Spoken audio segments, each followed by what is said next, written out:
Well, welcome back to this series of webinar forums developed by the Australian Compassion Council. These forums provide the opportunity to share our thoughts on compassion in a time of pandemic. Before we begin, I would like to acknowledge the Indigenous lands on which we meet. I am on Wadawurrung land, so I'll pay respects to Wadawurrung elders past, present and emerging. And I'd like you now to take a moment to acknowledge the Indigenous lands on which you are situated.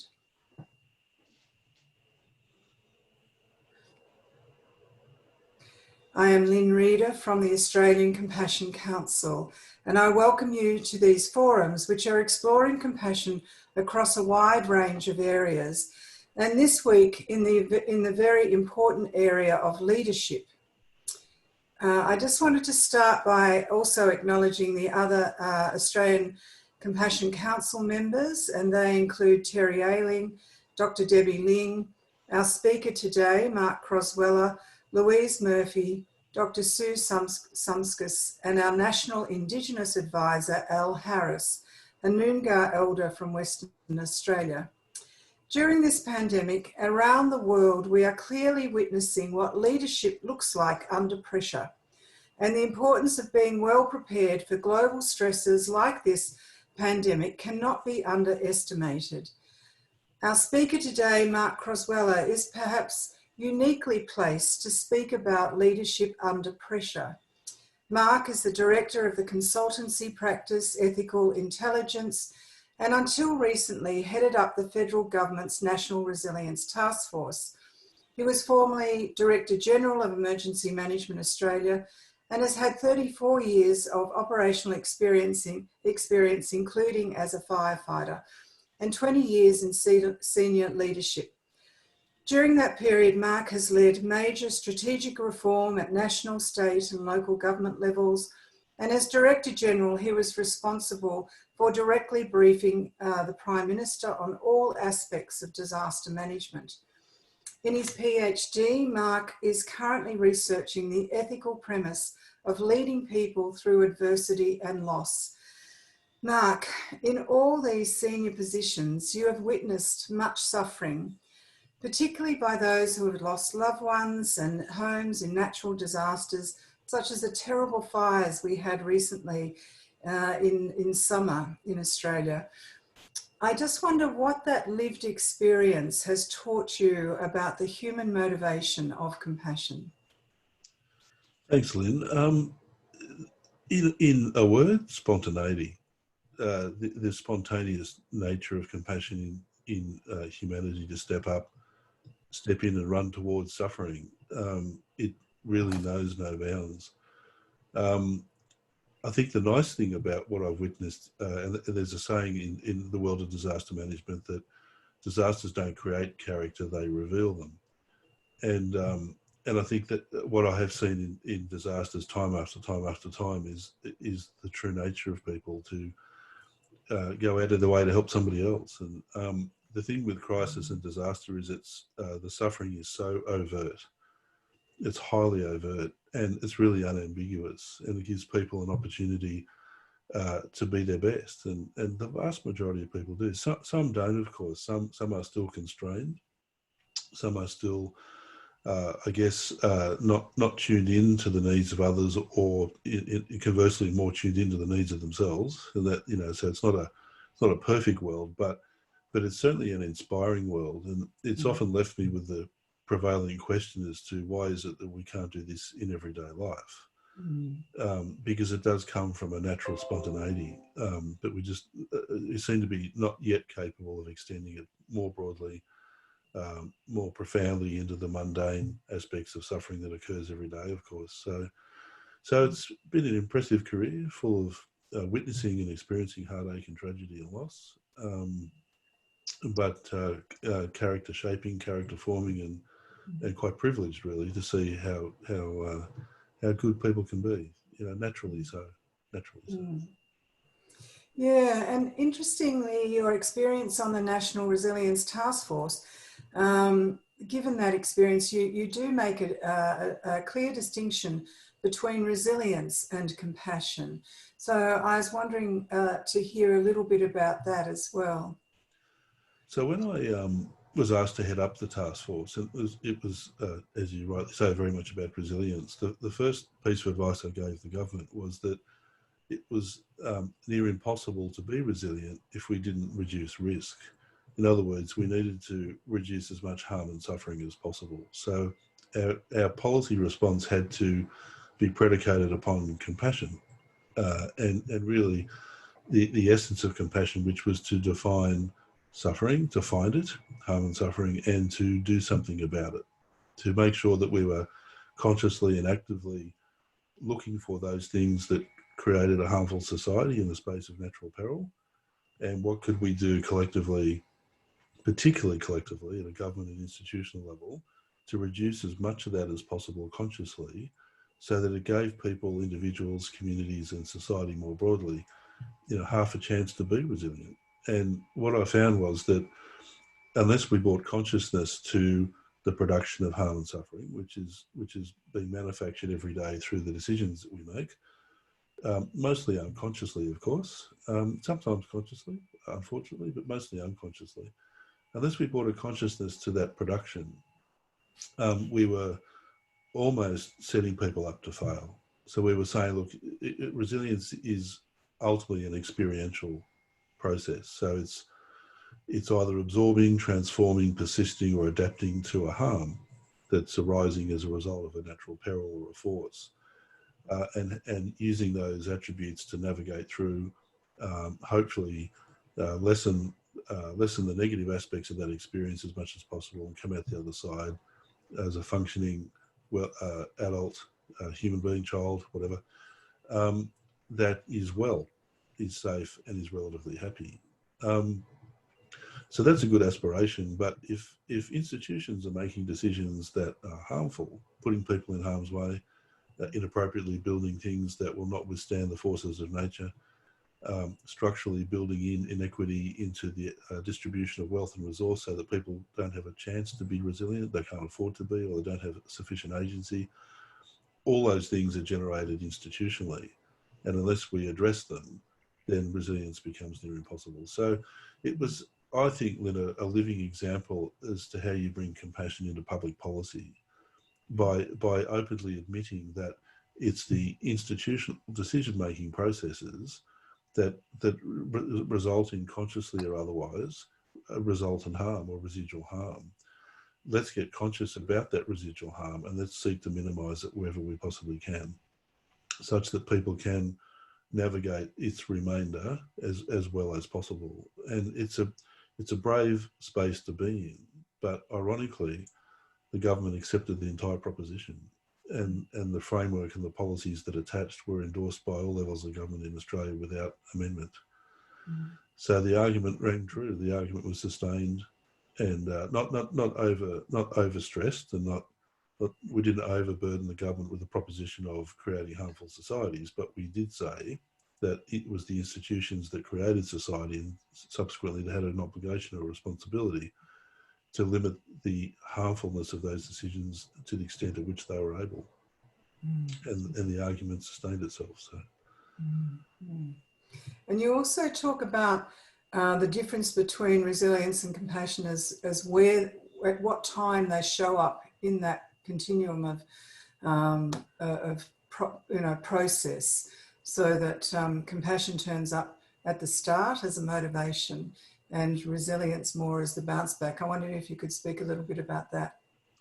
Yeah, certainly. I think, as I said, resilience is necessarily experiential. So in order to be resilient, you have to be resilient to something that's causing us grief. Compassion needs to get ahead of that and to be able to anticipate what that might look like. So I think certainly in public life, it's in institutional life, it's very important to try and get ahead of the game in terms of what could be harmful to people. So one must hold in one's mind a compassionate motivation, and really it should, if we're mindful of compassion, and we need to be, then part of mindfulness is knowing when we've moved off compassion. So when our mind has moved away from it, mindfulness will tell us we've moved off, and mindfulness helps us come back. So anyone who holds a position of power or authority over somebody else, could be in a family context, a sporting context, some sort of social context or institutional context, should be mindful of how that power is being exercised and the extent to which it's benefiting somebody else, or is it harming somebody else. So to hold compassion as a predicate of mind in everything that we do makes us conscious of the results of our actions, and leads to better actions, better results, more peaceful, more compassionate world. Every thought, word, and action matters. Mindfulness teaches us that what we say, think, and do makes a difference, creates the world. It's really fundamental to formulating policy or advising politicians or leading major operations. The context changes all the time, but the predicate or the underpinning philosophy of compassion doesn't.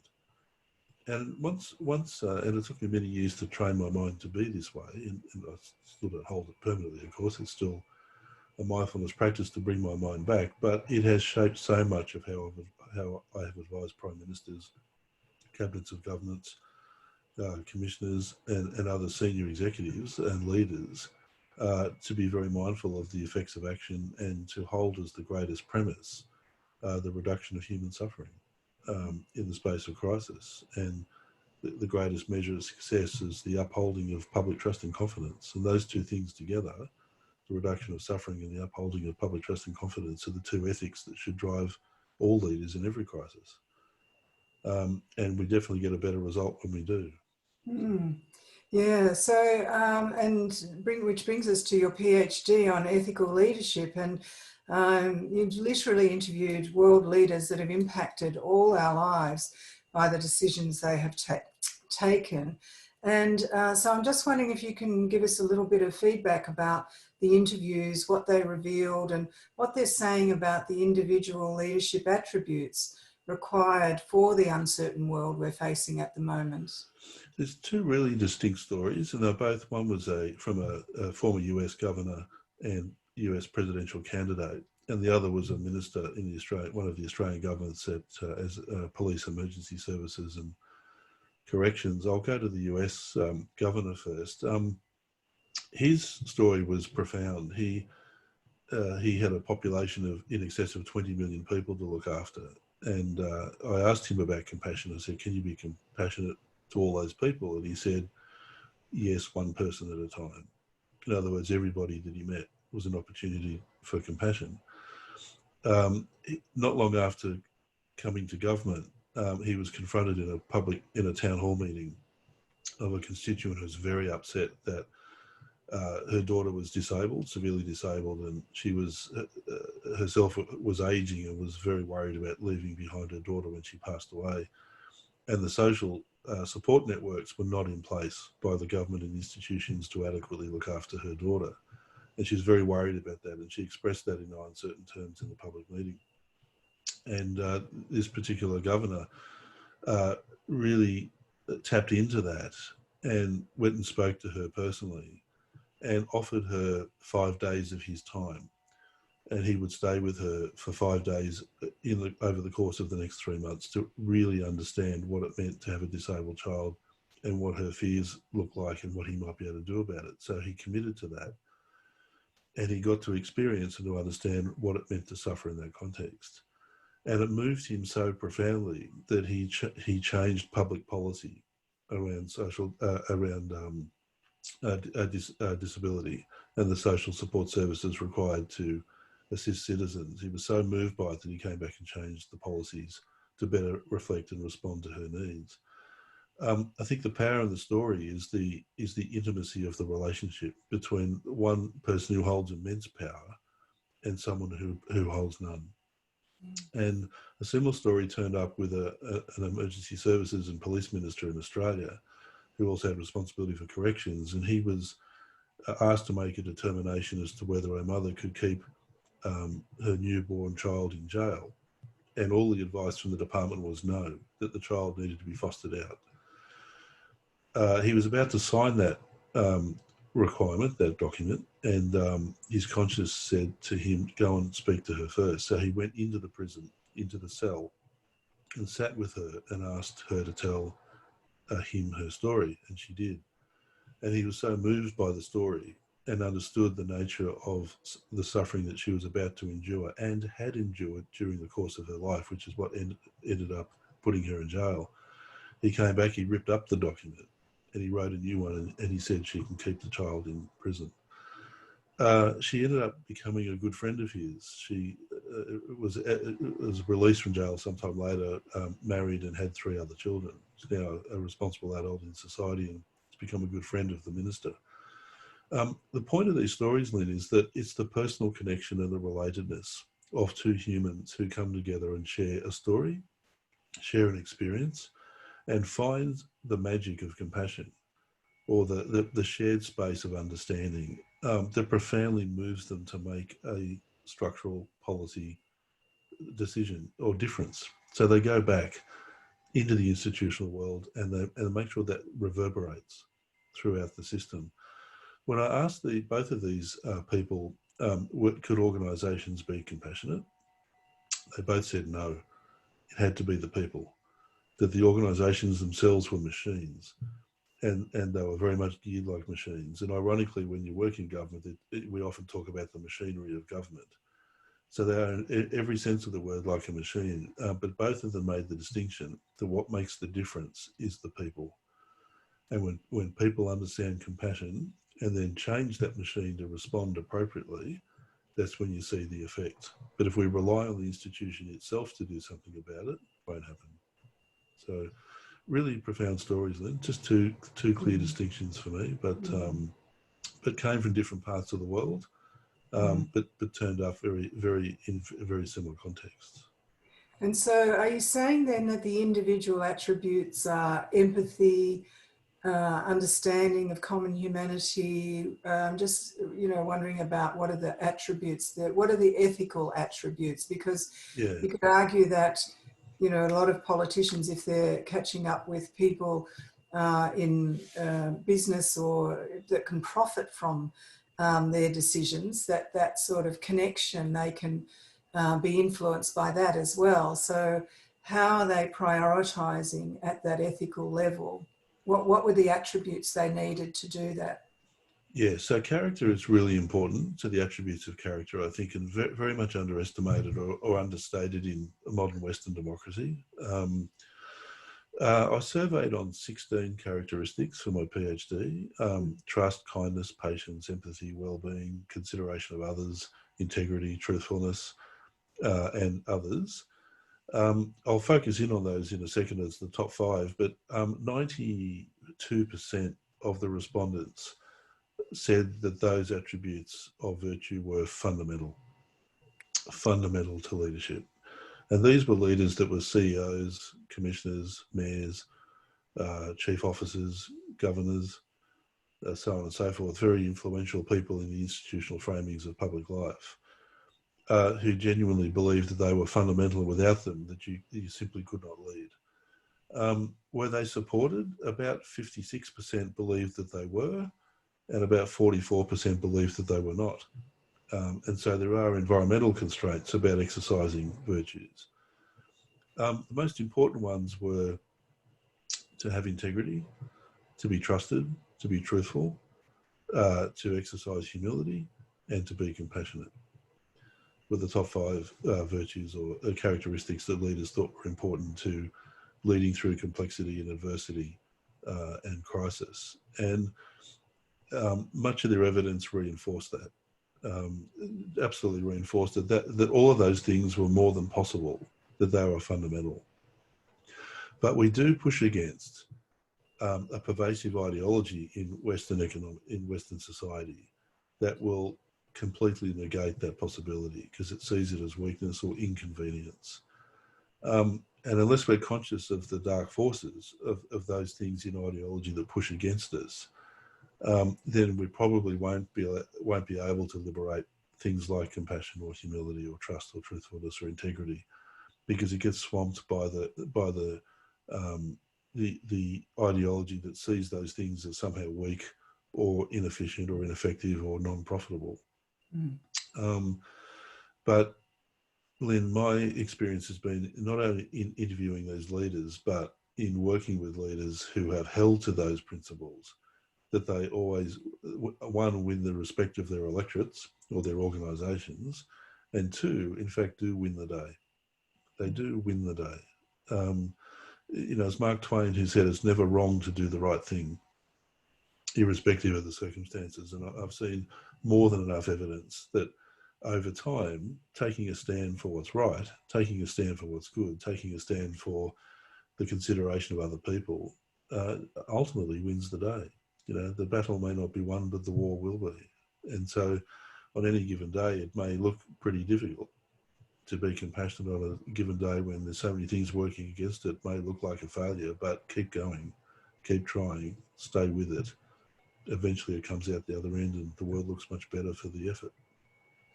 Yeah, while you mention the external environment within which politicians are operating, and so I was wondering about in addition to those individual attributes, what your research is concluding about the implications for renewed forms of governance post-COVID. So I think the opportunities for more what's called communitarian forms of governance and more participatory forms of democracy. Now we're at the other end of the scale at the moment. We are almost at the level of autocracy. And much of our Western political systems are unofficially moving towards more autocratic leadership, and the democratic processes that are there and meant to support leaders are often being ignored or subverted. And I think there's much political commentary in relation to that. Democracy, as we have understood it historically, I think is in decline or is degenerating. But with greater consciousness of that degeneration and the effects of autocracy, gives us a chance to be, particularly at community level, much more relational, much more tuned into the needs of others. I mean, civic participation in the last 20 to 30 years in Western democracy, particularly in the US and Australia, has declined significantly. There is about 1/20th of the people involved in civics now that there was 30 years ago, whether it be in school boards or local government, progress associations, all those things that helped us to guide and shape society and what was important and what was valuable, have largely all disappeared and been drawn up into a centralised bureaucracy and then into centralised politics, which has now become autocratic. So we've essentially taken democracy off the people. Mm-hmm. So there's still democratic systems on one level, we still get to vote, but the extent of it, but how that power is amassed and how it is distributed is very centralised and polarised, mm-hmm. as are the wealth and resources that come with it. So my research speaks in spades to the need to reverse that and to take lessons from communitarian societies, from Eastern culture, from those societies that see equity in partnership around decision making, that attend necessarily to what looks good and what looks like well-being for people, and navigates the necessary complexities and discomfort that democracy demands in solving those problems. Mm. Democracy is not an easy process. Relational leadership is not an easy process, but it is underpinned by ethics, and ethics of the individual as well as ethics of the group. Mm. The moral considerations of what's good and right and just should always be central to any decisions that are made institutionally, from a community perspective, or even between two individuals. What my research showed was that we had progressively, over a number of years, lost our confidence to be that way and lost our competence to be that way. So to be compassionate, kind, caring, considerate and wise about those things has been degrading over the last, probably more than 30 years, really, probably arguably since the rise of individualism in the mid-1600s, where we tended to move much more towards notions of self than we did about the collective. As we all know, compassion is very much about self and other, at least in equal measure, that we consider the needs of other people and do what we can to aid them in well-being and reducing their suffering. But we have political ideologies that work very much against that and promote the individual as being top of the tree. And a structured society that demands entrepreneurialism, efficiency, effectiveness, and avoids the inconvenience of contestability. None of those things are supportive of a compassionate society. So there are some fundamental principles in ideology which need to be brought to consciousness and tackled. And I think a good way to start is to move leadership from one of authoritarian, paternalistic and patronising notions of masculinity to one of relationality. And that is a big shift for some people and a very small shift for others. Yeah, some of those points that you're making, Mark, are getting picked up in a couple of the questions. So I might go to questions. So Terry's saying, how did the hard-headed politicians react to the use of the word compassion? Start with that one. So it's a good question, Terry. It's a matter of approach. So for some people, the word was easy to use. For other people, I just didn't use the word. So I didn't need to use the word. It was more about what we were doing. So certainly my team had compassion as a primary motivation, but what we didn't do is virtue signal. So we didn't use it as a leveraging point. We didn't use it as a weapon. We didn't use it to shame. We used it to motivate ourselves. And so we came up with language and approaches that honoured the principles of compassion without necessarily having to talk about it. Because the beauty about compassion is that people sense it, feel it, it's intuitive. It doesn't have to be expressed verbally. It doesn't have to be, any expression, whether it's shape, form, sound, colour or movement, arguably is penultimate. That the ultimate expression of compassion is not describable. It's quite esoteric. If you can engender that or incentivize that in your conversations without necessarily having to use the word, it's amazing how people change their views, change their attitudes. So I think if you're being compassionate, if you're being that way genuinely, if you're mindful of its effect, and that's the way you are being, you will change things for the better, because people will intuitively pick it up. They'll sense it, they'll pick it up, feels good, it speaks to the essence of our human nature, and they'll go with it, or they'll move towards it. And that's essentially what we did. So not everybody heard the word compassion, and not everybody heard the word reduction of suffering, but that's clearly what motivated us. And we crafted language and approaches that aided and assisted with that, but it was also the way we were being, which was quite infectious. That's right. and really enjoyable, joyful. It's a joyful space. We had to create safe spaces. Sometimes the spaces were not safe.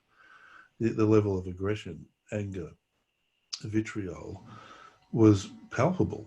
And so, but compassion never left the room. What compassion said was, wow, a lot of suffering here today. We'll have to navigate this with wisdom. We'll have to be very wise about how we navigate this today. So we did. So we became wise about the suffering in the room. And it was uncomfortable. Absolutely, it was uncomfortable, not a pleasant space to be in. But compassion never left. It just got better because we said, oh no, lots of suffering here. Let's understand the suffering. Let's try and understand where it's coming from. Let's respect it for what it's trying to say, and let's do something about it. So we tried not to take offence. We tried not to let it get the better of us. So that picks up a little bit of the second half of Terry's question around how has the adoption of compassionate policy changed practice. It might be a bit early, but but even those examples you're giving there about the negotiation process, how it changed that in the first instance. So I think the best measure was that all of the policy framings made its way through every level of government and all scrutiny without any amendments at all. And it's now been operationalised, and governments and the private sector are now picking up the threads of that policy framework and putting those things in place. And it is a slow process. It was a 10-year strategy with a 30-year outlook. So it's going to take some time to see the effect, but that's the art of good public policy, that you won't see the change on any given day, but you'll see it over time. So it may take a good 5 to 10 years before we see genuine beneficial effects of the approach. But they're already starting to show up. People have embraced the policy framing, have embedded it, incorporating it into their language, into their own policy documents, and moving forward on the initiatives. So, it's having a pervasive and beneficial effect. But I can't stress enough, Lynn, it started with motivation. It started with a team of people who are prepared to be brave enough or have the courage to be compassionate without necessarily being too overt about it, but understanding the wisdom of compassion, the nature of suffering, and how do we navigate its complexity. Never letting compassion leave the room is the best metaphor I can give you. Which goes to my point of competence and confidence, that we tend to let it leave the room. I'll give you a simple example. When I left government, just after I left government, one of the major media outlets in Australia rang me for an interview, and it was as the bushfires were unfolding, and they wanted me to be highly critical of the government and its decisions because they thought I was disgruntled because I left the government. And I said, look, I'm not disgruntled. I left willingly, and I'm not going to answer your questions in the way you want me to because I don't agree with them. And they said, well, what do you want to say? And I said, well, look, I do think we need more compassionate framings of leadership. And the journalist came straight back and said, look, leaving compassion aside. And there's the root cause of the problem, that it gets pushed to the side. So rather than understanding it, its complexity, its demands, its need for wisdom, or its various shades of colour and light, we just push it off to the side because it appears to be all too hard. Well, it's not hard at all. It's just our lack of competence and confidence that gets in the way. The virtue, the nature of compassion is fine. It's a perfection. There's nothing wrong with it whatsoever. We're just not good at doing it. So I put it back on the table and brought the journalist back to the issue and said, I'm not letting it leave the room. It's fundamental to how we approach this disaster. The interview didn't go for much longer because he wasn't particularly interested in that aspect.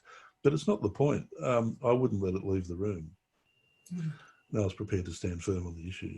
So, yeah, well, that picks up one of the points that Rita makes in her question about followers. So you've got the leaders who are trying to bring some of this work in, but what about the followers? Have you studied the attributes that the followers seek and value, particularly if they value similar, those same virtues? Look, I did. The wonderful thing about relational leadership is that it really focuses in on, I guess, equanimity. So it doesn't, the power, equities of power, wealth and resource have to be available for redistribution. They have to be up for negotiation. So certainly all of us need to follow. There's no doubt about that. We need leaders in society to take us to places we otherwise hadn't thought of going, didn't want to go or hadn't imagined or were fearful of going. So we always need people to take us there. But not as much as we think, or it can be done in a much more collaborative way. So it does come down to, for example, the consideration of other people's needs and values, which opens up a space for followers to be more expressive.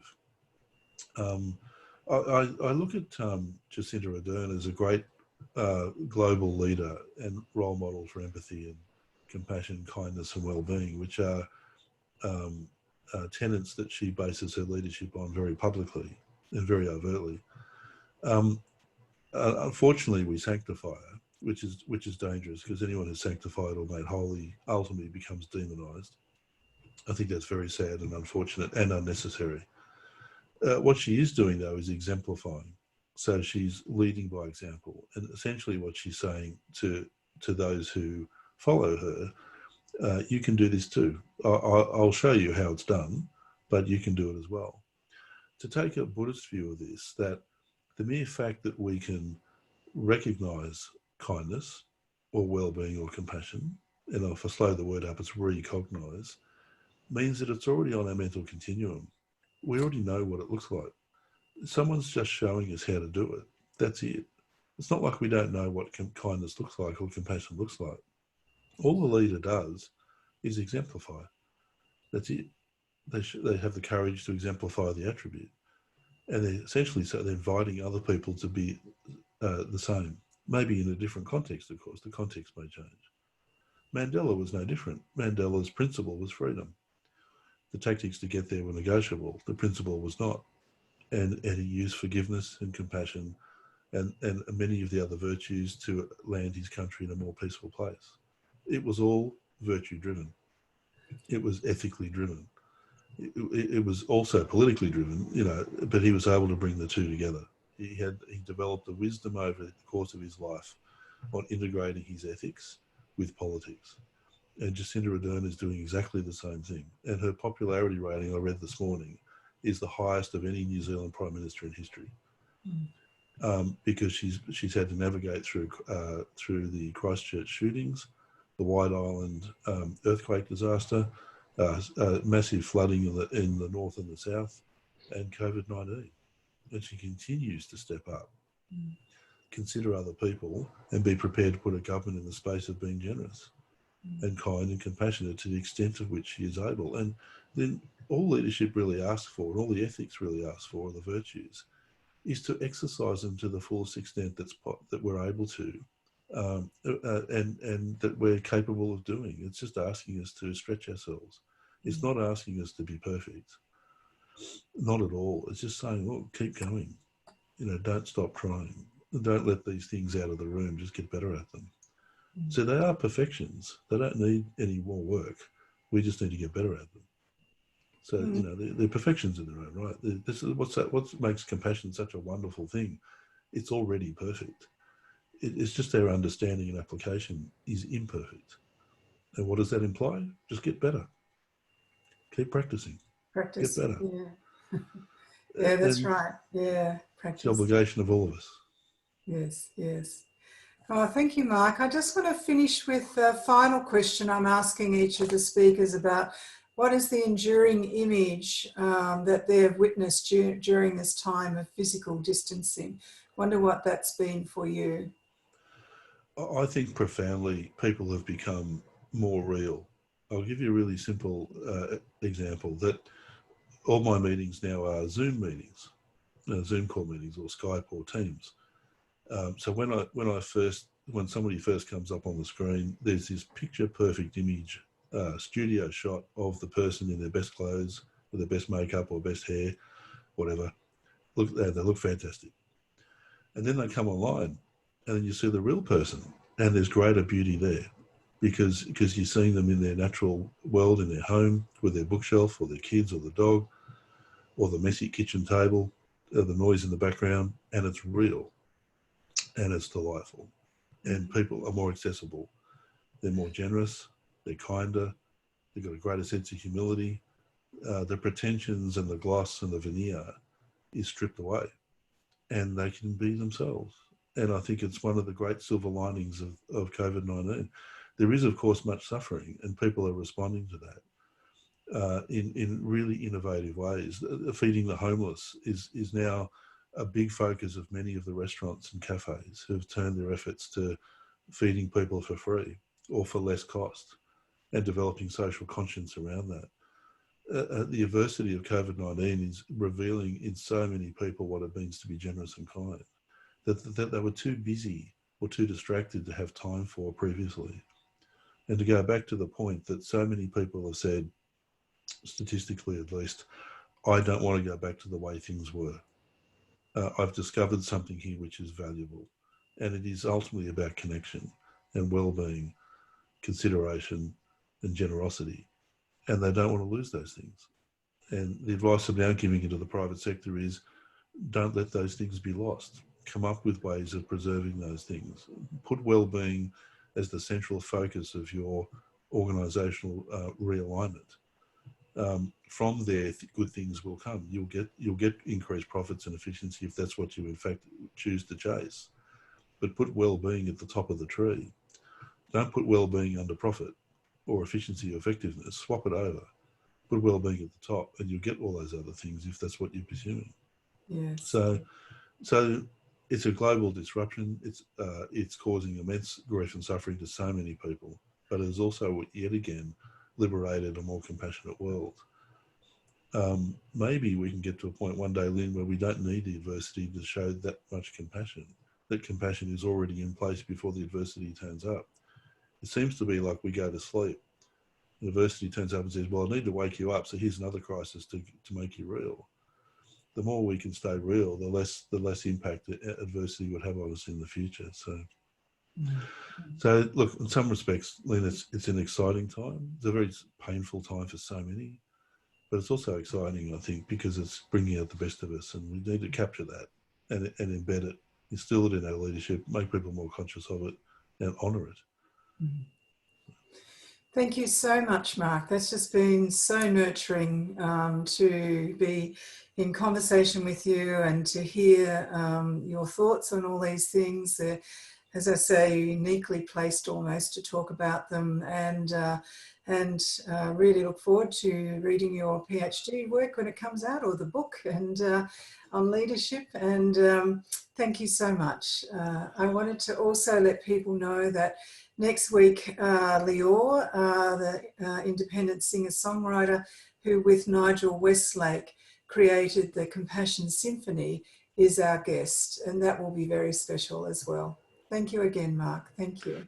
Thank you, Lynn. You're welcome. Thank you.